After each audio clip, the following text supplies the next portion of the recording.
আমি বলে দেবো একদম খুব সুন্দর জায়গা। আর তোমাদের ট্রেন থেকে নেমি টোটোতে বললেই হবে, যে কোনো টোটো চালককে বললেই হবে যে কৃষ্ণকালী মায়ের মন্দির যাব, ওরাই নিয়ে আসবে। দেখবেন স্টেশনে যেমন আসছিলেন বরঞ্চ এখানে সুবিধা আছে, টোটো করে যদি নাও আসতে চান বাসে করে আসতে পারবেন। সামনে কিছুটা এগিয়ে গিয়েই বাস স্টপেজ আছে, আগেই যদি বলেন যে কৃষ্ণকালী মায়ের মন্দিরের সামনে নামবো, এখানেও দেখবেন বাস স্টপেজ হবে। কারণ বাস স্টপেজে বড় করে গেটে লেখা থাকবে জয় কৃষ্ণকালী মায়ের জয়, এই গেটটাতে পুরো লেখা থাকবে।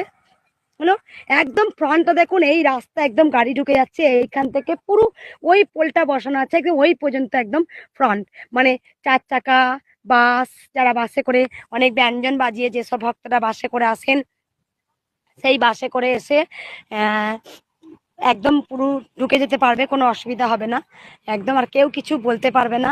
প্রথমত কথা এবার একদম